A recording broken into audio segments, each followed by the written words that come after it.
Tamil news நேயர்களுக்கு அன்பு வணக்கம். இன்றைய நேர்காணலில் நம்மோடு இணைந்திருப்பவர் தமிழ் நியூஸோட ஆசிரியர் மற்றும் பத்திரிகையாளர் திரு செந்தில் சார். சார் வணக்கம். வணக்கம். சார், கோவை தெற்கு புதிய திராவிட முன்னேற்ற கழகத்தினுடைய வேட்பாளர் திரு செந்தில் பாலாஜி அவர்கள் முதன்முறையாக தன்னுடைய பிரச்சாரத்தை துவங்கி இருக்கிறார். அந்த பிரச்சாரம் எப்படி போய் கொண்டிருக்கிறது? பல விமர்சனங்கள் அவர் மீது தொடுக்கப்படுகின்றது.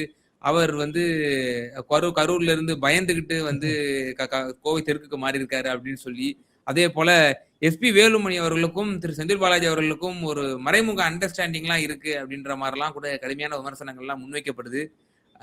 பிரச்சாரம் அவர் எப்படி பண்ணிட்டு இருக்காரு? அதே போல இப்படிப்பட்ட விமர்சனங்கள் வருது, அதனுடைய உண்மை தன்மை என்ன? இல்லை, இந்த பிரச்சாரத்துக்கு இன்னைக்கு கோவையில தான் பேசுறேன். நான் போயிருந்தேன். பிரச்சாரம்ங்கிறது ஒரு இப்போ ஏற்கனவே நேற்று மாலை கோவை வந்திருந்தார் செந்தில் பாலாஜி. ஒரு பெரிய ஒரு எழுச்சியான ஒரு வரவேற்பை நான் பார்க்க முடிஞ்சிச்சு. இது பார்த்தீங்கன்னா பயங்கர க்ரௌடு, நல்ல கூட்டம். நேற்று செந்தில் பாலாஜிக்கு வரவேற்கிறது கிட்டத்தட்ட 2000-3000 பேர் வந்துட்டாங்கன்னு வச்சுக்கோங்களேன். இன்னைக்கு கோவை என்ன இத்தனையும் என்னென்னா, மற்ற தொகுதிகள்லேருந்து யாரையும் வரக்கூடாது, எல்லாம் அவங்க வேலையை பாருங்க அப்படின்னு சொல்லியிருந்தாரு. பட் இருந்தாலும் நிர்வாகிகள் பக்கத்துலேருந்து வந்திருந்தாங்க. என்ன காரணம்னா, ஃபர்ஸ்ட் டைம் வேட்பாளராக வரும்போது அவருக்கு ஒரு வரவேற்பு கொடுக்கணும்ல. முடிஞ்சு அவர் தேர்தல் அலுவலகத்தை திறப்பு போயிட்டார்.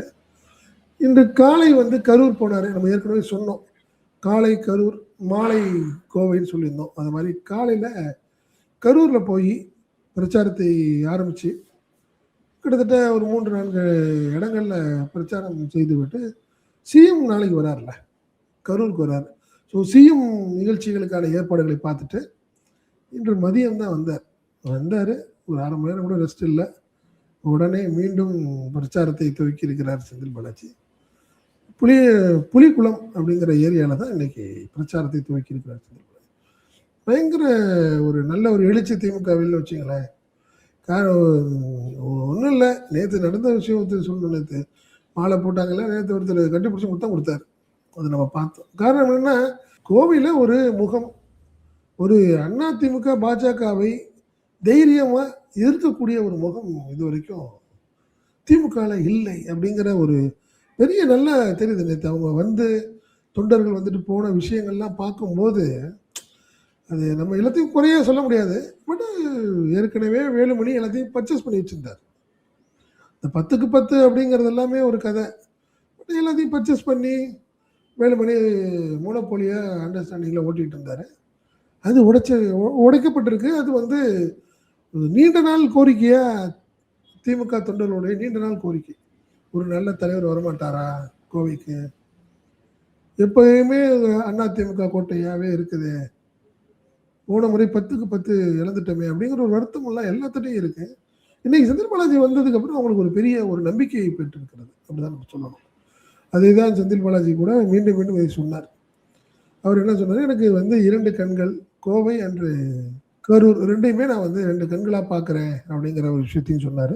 தொடர்ந்து அவர் அதை இதையும் விளக்கமாக ஏன் மாறி இருக்காரு. அதனால் ஒரே ஒரு விஷயம்தான் புரிஞ்சுக்கணும், இது முழுக்க முழுக்க தலைமையுடைய முடிவு. பயந்து எப்படி வர முடியும்? பயமாக இருக்காருன்னா அவர் கட்சியோடைய பொதுச்செயலாளர், கட்சியோடைய தலைவரா? பொதுவாக நான் சொல்கிறேன், எனக்கு பயமாக இருக்கு இந்த தொகுதியில். விஜய் 2 இடத்துல நிற்கிறாரு, என்ன 2 தொகுதியில் நிற்கிறாருன்னா அவருடைய முடிவு. ஆதவ அர்ஜுனுக்கு அப்படி ஒரு வாய்ப்பு கிடைக்குமா? புஷியானதுக்கு ஒரு வாய்ப்பு கிடைக்குமா? இல்லை. அந்த மாதிரி தான் இதை நான் சொல்கிறேன். ஃபார் எக்ஸாம்பிள் சொல்கிறேன், சிஎம் கூப்பிட்டு திமுக தலைவர் ஸ்டாலின் கூப்பிட்டு ஒரு தெளிவாக சொல்கிறாரு, இல்லை கோயம்புத்தூர் வீக்காக இருக்கு, நீங்கள் அங்கே போங்க, அப்போ போனீங்கன்னா தான் சரியாக இருக்கும், நான் உங்களுக்கு ப்ரிஃபர் பண்ணுறேன், கோவை சவுத்து அவ்வளோதான், நீங்கள் போய் ஒர்க் பண்ணுங்க, அவ்வளோதான், முடிஞ்சிருச்சு. பட் இன்னைக்கு நான் ஒரு தொண்டர்கிட்ட பேசிட்டு இருக்கும்போது அவர் சொல்கிறார், இதே வார்த்தையை சொல்கிறார். என்ன சொல்கிறாரு, சார் இப்படி சார் ரிஸ்க் எடுக்கிறாரு, பயமாக இருக்குது, கரூர் நாளையும் ஜெயிக்க வேண்டிய கட்டாயத்தில் இருக்காரு, அதை பார்க்கணும். கரூர் புதுசாக அவருக்கு வேண்டப்பட்டவர் ஏற்கனவே மண்ணின் மைந்தராக இருந்தாலும் கூட நீங்கள் தியாகராஜன் அவர்களுக்கு பிரச்சாரம் பண்ணணும், அதுக்கான ஸ்ட்ராட்டஜியை பார்க்கணும். அடுத்த கட்டமாக கோயம்புத்தூரில் முழுக்க 10க்கு 10 அப்படிங்கிற ஒரு பெரிய மிதப்புல இருக்கு. பெரிய மிதப்புல இருக்காங்க. யாரு? ஆமா, அதிமுக பாஜக ஒரு மிகப்பெரிய மிதப்புல இருக்காங்க. இது எங்க கோட்டை. ஒருத்தர் பிரச்சாரம் பண்ணும் போது ஒருத்தர் சொல்றாரு, இங்க கோயம்புத்தூருக்குள்ள யார் நுழைஞ்சா இருந்தாலும் வேலுமணியோட பர்மிஷன் வேணும் அப்படின்னு ஒருத்தர் சொல்றாரு. ஒரு வார்த்தையை பேசுறாரு. ஸோ இப்படி ஒரு சூழ்நிலையில இருக்கும்போது செந்தில் பாலாஜி இன்னைக்கு வந்திருக்காரு. வந்து அவருடைய பிரச்சாரம் ரொம்ப நேர்த்தியாகவும் இருந்தது, ரொம்ப எழுச்சியாகவும் இருந்தது. கண்கூட நான் அதை பார்த்தேன் நான். அதனால என்னை பொறுத்தவரை திமுக நிமிர்ந்து உட்கார்ந்துருக்கு கோவையில், அப்படிதான் நான் பார்க்குறேன். ஒரு ரொம்ப சோர்ந்திருந்த திமுகவை இப்போ வந்து நிமிர்ந்து உட்கார வச்சிருக்கிறார் செந்தில் பாலாஜி. விரைந்து அவர் எந்திரிச்சு உட்கார வச்சு நிற்க வச்சு ஓட வச்சிருவாரு. அதில் ஒன்றும் மாற்றம் இல்லை. 20 நாளில் பெரிய மாற்றம் இருக்கும் அப்படிங்கிறது திமுக தொண்டர்களுடைய நம்பிக்கையா இருக்கு. அதை நம்ம கூட பார்க்க முடியுது. அப்படிதான் சொல்லணும். ஆமா. அதாவது ஒரு விமர்சனம் வைக்கிறாங்க இல்லையா, இப்போ எஸ்பி வேலுமணி அவர்களுக்கும் செந்தில் பாலாஜி அவர்களுக்கும் ஒரு மறைமுக அண்டர்ஸ்டாண்டிங், அது எந்த அளவுக்கு ஒரு பொருத்தமற்ற வாதமா இருக்கு சார்? அதாவது கடந்த சட்டமன்ற தேர்தலில் ஏடிஎம்கே பிஜேபிக்கு வந்து இவ்வளவு ஃபேவரபிளா இருந்திருக்கு. அதே போல நாடாளுமன்ற தேர்தலில் தனிப்பட்ட அண்ணாமலையே வந்து வானதியை விட ஒரு 2000 வாட்டு கூட வாங்குறாரு. அதிமுக வாக்கு சேர்ந்தா அப்போ கூடுதலான பலம் தான் அந்த கோவை தெற்குல கிடைக்கும். ஓவரால் கோயம்புத்தூர்லயே அவங்களுக்கு வந்து நல்லாவே பெர்ஃபார்ம் பண்ணக்கூடிய ஒரு கூட்டணியா தான் அந்த கூட்டணி இருந்திருக்கு. அப்படி இவ்வளோ ரிஸ்க், ஹை ரிஸ்க் தொகுதின்னு தான் சொல்லணும் கோவை தெற்குங்கிறது. அந்த கோயம்புத்தூர் மாவட்டத்தில் இதுவரை ஜெயிச்சதில்லை. திமுக இதுவரை கோவை தெற்கில் வெற்றி பெற்றதில்லை. முதல் முறையா செந்தில் பாலாஜி வெற்றி பெறுவாங்கிற ஒரு நம்பிக்கை முதல் நாளே ஆரம்பிச்சிருக்குன்னு வச்சுக்கோங்க. ஒன்று நீங்க ஒரு விஷயம் சொல்ற மாதிரி அண்டர்ஸ்டாண்டிங். எது அண்டர்ஸ்டாண்டிங்? வானதி சீனிவாசனை வந்து கோவை தெற்குலேருந்து கொண்டு போய் கோவை வடக்குல மாத்திட்டு செந்தில் பாலாஜியை கரூர்லேருந்து கோவை தெற்கு கொண்டாந்தது அண்டர்ஸ்டாண்டிங்கா? எப்படின்னு புரியல. வேலுமணிக்கு தனக்கு தானே சவாலை உண்டு பண்றதுக்கு ஒரு அண்டர்ஸ்டாண்டிங்கா? சரி, நல்லா புரியுங்க. அண்டர்ஸ்டாண்டிங்லாம் வேலையே கிடையாது. இதுல நீங்க செந்தில் பாலாஜி வராம கரூர்லயே இருந்ததுனா கூட அண்டர்ஸ்டாண்டிங் சொல்லலாம். செந்தில் பாலாஜி வந்து விருப்ப மனு கொடுத்துருந்தாரு கோயம்புத்தூருக்கு. ஆனா அவரை ரிஜெக்ட் பண்ணிட்டாங்க. அவர் வந்து கரூர்லயே நிக்கிறாரு. அப்ப அவங்களுக்குள்ள ஏதோ ஒரு அண்டர்ஸ்டாண்டிங் முடிஞ்சிருச்சுன்னு சொல்லலாம். எப்படி வராது? தைரியமா இங்க வந்து உட்காரும் போது எப்படி அண்டர்ஸ்டாண்டிங் சொல்றீங்க? புரியல. எப்படி புரியுது? இது அண்ணாமலை தரப்புல கிளப்பப்பட்ட ஒரு பொருளியா தான் நான் பாக்குறேன். காரணம் என்னன்னா, அவருக்கு ஒரு பயம் இருந்துகிட்டே இருக்கு. நீங்க பாராளுமன்ற தோல்வியின் போது கூட தனக்கு சக நண்பர்கள்ட்ட அவர் சொல்லியிருந்தாரு, அவங்க அதில் வந்து வேலுமணியும் செந்தில் பாலாஜியும் சேர்ந்து என்னை தோக்கடிச்சிட்டாங்க. அப்படிதான் வேலுமணி என்ன 2வது இடத்துக்கு போகிறதுக்கு அண்டர்ஸ்டாண்டிங் போவாரா? தன்னுடைய கட்சி 3வது இடத்துக்கு போனாலும் பரவாயில்லன்னு நினைப்பாரா? அப்படி ஒரு தலைவனாக இருந்தால் சரியா இருக்குமா? ஒரு நல்ல தலைவன் அப்படி நினைப்பானா? தலைவா நட்பெல்லாம் இருக்கட்டும் தலைவா, 20 நாள் நீ உன்னை போட்டு பார்க்குறதா என் வேலை அப்படின்னு தான் எந்த தலைவனாக இருந்தாலும் செய்வாங்க. அதெல்லாம் மாற்று கருத்து கிடையாது. அதனால இது அண்டர்ஸ்டாண்டிங்னு சொன்னாங்கன்னா அதுக்கு தான் நான் சொல்றேன், அண்ணாமலையுடைய கடந்த காலத்தில் அவர் சொன்னுடைய கமெண்ட்ஸ். பட் இப்போ என்ன சொல்றாரு, அவருக்கு சீட்டு கொடுக்க விடாமல் பண்ணதுக்கு எடப்பாடி பழனிசாமியும் வேலுமணி அண்டர்ஸ்டாண்டிங்கில் பண்ணிட்டாங்களாப்பா? அது என்ன சொல்ல வர்றாரு? அப்போ வாணிதியை பிரித்து அந்த சைடு உட்கார வச்சிருக்கிறதுங்கிறதுக்கு அது யாரோட அண்டர்ஸ்டாண்டிங்? வேலுமணியும் வானதி அண்டர்ஸ்டாண்டிங் ஆயிட்டாங்களா? ஒரு விஷயம் தான் என்னை பொறுத்தவரை இது முழுக்க முழுக்க தலைவருடைய, நம்ம பலமுறை சொல்லிட்டோம், இது வந்து அவர் ஒரு வருஷத்துக்கு முன்னாடியே முடிவெடுத்துட்டார். புரியுதுங்களா? ஒரு விஷயம் வேணால் செந்தில் பாலாஜியோரிடம் தலைவர் கேட்டிருப்பார். என்ன கேட்டிருப்பாரு? கோயம்புத்தூர் இது கரூர்ல யாரை போடலாம், கேண்டிடேட் யாரு, ஒரு 3 பேர் எழுதி கொடுக்குன்னு கேட்டிருக்கலாம். அது வேணா சொல்லியிருக்கலாம். காரணம் என்னன்னா, அவர் கிட்டத்தட்ட 30 வருஷமா அங்கே கரூர்லயே இருந்து ஒர்க் பண்ணவர். யாரு கேட்டா யாரு நீங்க போட்டீங்கன்னா சரியா இருக்குங்கிறத நீங்க முடிவு பண்ணுங்க, ஒரு 3 பேர் எழுதி கொடுங்கன்னு கேட்டிருக்கலாம். அந்த 3 பேர்ல ஒருத்தர் ஆதி தியாகராஜனா இருந்திருக்கும். அப்படித்தான் நான் பாக்குறேன். மற்றபடி வேற அண்டர்ஸ்டாண்டிங்லாம் வேலை இல்லை. குறிப்பா சொல்றது, செந்தில் பாலாஜியோட கிட்டத்தட்ட தொடர்ந்து ஒரு 15 வருடமா பயணம் பட்டுட்டு இருக்கிறேன், பார்த்துட்டு இருக்கேன். அவரை பார்க்க, அவருடைய ஸ்ட்ராட்டஜியை பார்க்கும்போது நோ காம்ப்ரமைஸ். கரூர்ல இருந்தாரு, அதிமுக இருந்தாரு. என்ன பண்ணாங்க, ஒரு காலகட்டத்தில் அவர் தூக்கி அரவாக்குறிச்சிக்கு போட்டாங்க. அரவாக்குறிச்சியில் அப்போ யார் கேண்டிடேட்டு? நீங்கள் வந்து திமுகவில் கேசிபிங்கிற பெரிய பலமாக வாய்ந்த பணபலத்தோட உச்சத்தில் இருந்தவர் கேசி பழனிசாமி, மிகப்பெரிய பணபலத்தோடு இருந்தவர். அப்போ அவரை தோற்கடித்தார் செந்தில் பாலாஜி. புரிதுங்களா? அப்போ பள்ளப்பட்டி வந்து திமுகவுடைய பெரிய கோட்டையாக இருந்தது. ஆனால் அதிமுகவுக்கு அங்கே வாக்குகள் பிரிக்கப்பட்டது செந்தில் பாலாஜியோட ஒர்க்கில். அப்போ அங்கே எதுக்கு தூக்கி போட்டாங்கன்னா, கரூர்லேருந்து கரூர் அதிமுக இருந்த தம்பிதுரை, நீங்க ம். தங்கமணி, நீங்க இவரு எம்ஆர் விஜயபாஸ்கர் எல்லாம் சேர்ந்து செந்தில் பாலாஜி அவருடைய அரசியலை முடிச்சிருவோம்னு நினைச்சு அவர் தூக்கி அரவாக்குறிச்சியில் போட்டாங்க. ஆனாலும் அங்க ஜெயிச்சார். எல்லாத்துக்குமே ஆச்சரியம், பயம். அதுக்குதான் என்ன பண்ணாங்க, தேர்தலை நிப்பாட்டி பார்த்தாங்க. ம். அதுக்கப்புறம் இடைத்தேர்தல். தேர்தல் ஆயிடுச்சு. அதுலயும் ஜெயிச்சாரு. திமுகவில் சேரும்போது ஒரே ஒரு டிமாண்ட் தான் அவர், எனக்கு மீண்டும் கரூர் வேணும். எனக்கு இந்த 4 தொகுதியிலும் உங்களை வெற்றியை ஜெயிச்சு கொடுத்து உங்களுக்கு உங்களுடைய காலடியில் வைக்கிறேன்னு செந்தில் பாலாஜி ஒரே ஒரு சின்ன டிமாண்ட் தான். பொருளாதார உதவி கூட கிடையாது. நீ எதுவும் செய்ய வேணாம், சீட்டு மட்டும் எனக்கு கொடுங்க, கரூரில் ஜெயிச்சு காட்டுகிறேன். என்ன அதனால அப்போதைய அமைச்சர்ல கொங்குல தோல்வியை கண்ட ஒரே ஒரு அமைச்சர் எம்ஆர் விஜயபாஸ்கர் அவர்கள். புரியுங்களா? அதனால செந்தில் பாலாஜியுடைய கடந்த காலங்கள்லாம் பார்த்தீங்கன்னா காம்ப்ரமைஸ்க்கெல்லாம் வேலை இல்லை. நீங்க களத்துக்கு வந்துட்டீங்கன்னா ஜெயிச்சுட்டு போகணும், அட் எனி காஸ்ட். ஜெயிச்சுகளுக்கு தான் மட்டும் இன்னைக்கு வந்து அரசியல் சரியா இருக்கும் அப்படிங்கிறது தான்.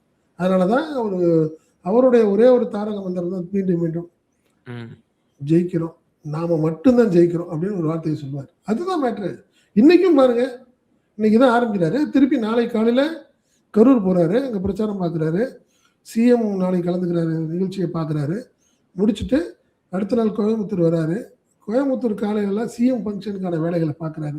2 நாள் முடிஞ்சிடும். அதுக்கு அடுத்தது வேட்புமனு தாக்கல், இதையெல்லாம் முடிச்சுட்டு ஒரு புதிய தொகுதி, எவ்வளோ பெரிய சாதகமான தொகுதியாகவே இருந்துக்கிட்டோம், சாதாரணமாக ஒரு 18 நாள் 17 நாள் பிரச்சாரம் பண்ணி ஜெயிச்சிருவேன்னு ஒருத்தருக்கு நம்பிக்கை இருக்குன்னா, இது அண்டர்ஸ்டாண்டிங் எப்படி சொல்லுவீங்க? எப்படி அண்டர்ஸ்டாண்டிங் சொல்ல முடியும்? அப்போ எடப்பாடியும் செந்தில் பாலாஜியும் அண்டர்ஸ்டாண்டிங்காக இருந்தால் தான் அதை சொல்லணும். இல்லைன்னா நீங்கள் அமித்ஷாவுக்கும் செந்தில் பாலாஜிக்கும் அண்டர்ஸ்டாண்டிங்காக இருந்தாலும் நீங்கள் ஏடிஎம்கே யாரும் வேலை செய்யாதீங்கப்பா, பிஜேபியெல்லாம் ஒதுக்கிங்க அப்படின்னு அது 2 சைடு அவங்க ஒதுக்கி விட்டா தானே அவங்க அண்டர்ஸ்டாண்டிங் சொல்ல முடியும். அம்மன் அர்ஜுன் ஏற்கனவே எம்எல்ஏ, 3வது முறை அங்கே நிற்கிறார். அவர் ஏற்கனவே கோவை வடக்கில் இப்போ எம்எல்ஏ, ஏற்கனவே அவர் கூட கோவையில் இங்கே தான் நின்று ஜெயிச்சாரு. ஸோ அவர் எப்படி இது அண்டர்ஸ்டாண்டிங்? அதனால என்னை பொறுத்தவரை அண்டர்ஸ்டாண்டிங்கிற விஷயத்தையோ நீங்கள் வேற எந்த மாதிரி நீங்கள் அவரை நீங்கள் டீஸ் பண்ணி அவரை தட்டி விட்டு பார்த்தாலும், நீ செந்தில் பாலாஜி என்னென்னமோ கேட்டு பார்த்தாங்க, பெருசு பதிலே சொல்லலை, எல்லாத்துக்கும் தெளிவாக பதில் சொன்னார். ஏங்க எங்கள் தலைவர் முடிவு சொல்லியிருக்காரு, ஜெயிச்சு காட்டுறேன், அதில் ஒன்றும் மாற்றம் இல்லை அப்படிங்கிறத அவர் மீண்டும் ஒரு நிரூபிக்கிறதுக்கான வேலையை செந்தில் பாலாஜி பார்க்க ஆரம்பித்திருக்கிறார். அந்த உண்மை. எஸ்பி வேலுமணி அவர்கள் அங்க என்ன அரசியல் செஞ்சுட்டு இருக்கிறார்? இப்போ இப்போ அவரு கொடுத்திருக்கக்கூடிய ஒரு அண்மை ஸ்டேட்மெண்ட்டை நம்ம பார்த்தோம். எதிர்ப்பு வாக்குகள் வந்து பிரிஞ்சு போயிடக்கூடாது, எதிர்ப்பு வாக்குகள் அதிமுகவுக்கு தான் வரணும், விஜய் திமுகவினுடைய பி டீம், திமுகவுக்கு தான் அவர் வேலை செய்யறாரு, அவருடைய எங்களோட வாக்குகளை அவர் பறிக்க பாக்குறாரு, எனவே அவர் வந்து மக்களை காப்பவர் அல்ல, 41 பேர் உயிரிழந்ததற்கு ஓடிட்டார் அவரு அப்படின்னு சொல்லி எஸ்பி வேலுமணி அவர்கள் பேசியிருப்பது ரொம்ப வியப்புக்குரிய ஒரு விஷயமா இருக்கு. அப்ப எதிர்ப்பு வாக்குகள் அதிமுகவுக்கு கிடைக்காது அப்படின்ற ஒரு கான்செப்ட இதன் மூலம் அவர் ஒத்துக்கிறாரு. பல விஷயங்கள், உண்மையான விஷயங்கள்லாம் ஒத்துக்கிறாரு. ஏன்னா கடந்த முறை சொன்னாரு, அம்மான் அர்ஜுனை உட்கார வச்சுக்கிட்டு, அம்மான் அர்ஜுனை பக்கத்துல நிக்க வச்சுக்கிட்டு இன்னைக்கு நடந்துச்சு. கோவை தெற்கு செயல் வீரர்கள் கூட்டம் இன்னைக்கு நடந்துச்சு. இன்னைக்கு வச்சுக்கிட்டு பேசுறாரு, அவர் காட்டி காட்டி பேசுறாரு, எல்லாத்தையும் அனுசரிச்சு போகணும், எல்லாரும் ஒன்னா சேரணும். எப்ப சொல்லுவீங்க? 15 நாளைக்கு முன்னாடியா? ஏங்க என்னங்க வேடிக்கையா? 15 நாளைக்கு முன்னாடி எல்லாம் ஒன்னா சேர்ந்துடணும், பிரிஞ்சிடக்கூடாது, ஈகோ இருக்கக்கூடாதுன்னு சொல்லிட்டு இருந்தா ஆவர கதையாங்க.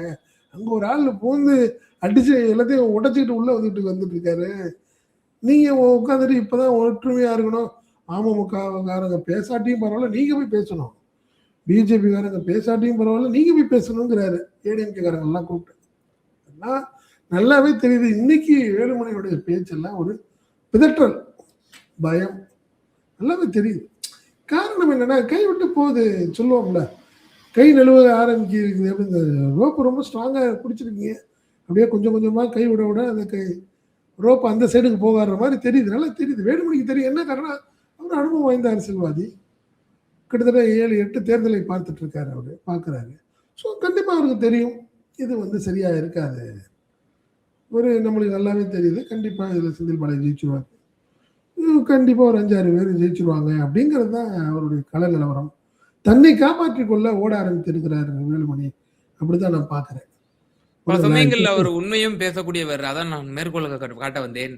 ஆ, கோவை நம்ம கோட்டை தான். நம்ம படுத்த கிடந்தே ஜெயிச்சிரலாம் அப்படின்னு நினைச்சிடாதீங்க. ஒருத்தர் இருக்காரு, கடப்பாடையோட ரெடியா இருக்காரு. நம்ம கோட்டையில ஆமா. ஒரு ஓட்டைய போட்டு விட்டுருவாரு அப்படின்ற மாரி விஷயம் ஆமா. சொன்னாரு. உண்மை அதானே. உண்மை அதுதான் சொல்றேன். அதுதான் பாலாஜி இன்னைக்கு ஒர்க் பண்ண ஆரம்பிக்கிறாரு. வெறி பிடிச்சு ஒர்க் பண்றாரு அப்படிங்கிறாரு. ஏன்டா டிஎம்கே காரர் ஒருத்தர் பேசும்போது வெறி பிடிச்சு வேலை பார்க்குறாருங்க. நைட்டு போனாரு, திருப்பி இங்க வந்தாரு, திருப்பி கோயம்புத்தூர் போறாரு, கரூர் வராரு. எங்க இருக்காருன்னு கேட்டா இல்லைங்க போயிட்டு இருக்கு. இப்போ நைட்டு ஒன்றும் இல்லை, 10 மணிக்கு பிரச்சாரம் முடியுது. 10:30 மணிக்கு நிர்வாகிகள்கிட்ட கூப்பிட்டு பேசுறாரு. முடிச்சுட்டு 11:30 மணிக்கு கிளம்பி கரூர் போறாரு. Night halt. காலையில் 6 மணிக்கு பிரச்சாரம் ஆரம்பிக்குது. என்ன ஐக்கியம் இதில் ஒன்றுமே செய்ய முடியாது. நீங்கள் அந்த ஒர்க்கு வந்து பெரிய ஒர்க்கு. நம்ம பார்க்க தான் போகிறோம், டெய்லி நம்ம பார்க்குறோம். செந்தில் பாலாஜியோட நம்ம ட்ராவல் பண்ண போகிறோம். எப்படி இருக்குது டெவலப்மெண்ட், எப்படி மாறுது, களம் எப்படி மாறுதுங்கிறத உங்களுக்கு நான் அடுத்தடுத்த விஷயங்களை சொல்கிறேன் பாருங்க. உங்களுக்கு கண்டிப்பாக இன்றைய பிரச்சார துவக்கம் அதிமுகவுக்கு கிளியை கொடுத்திருக்கிறது. அடுத்தடுத்த விஷயங்கள்ல கண்டிப்பாக மிகப்பெரிய மாற்றம் கோவையில் நடைபெற போகுதுங்கிறத இன்னைக்கு கண்கூட நம்ம பார்த்தோம். அதுதான் உண்மை.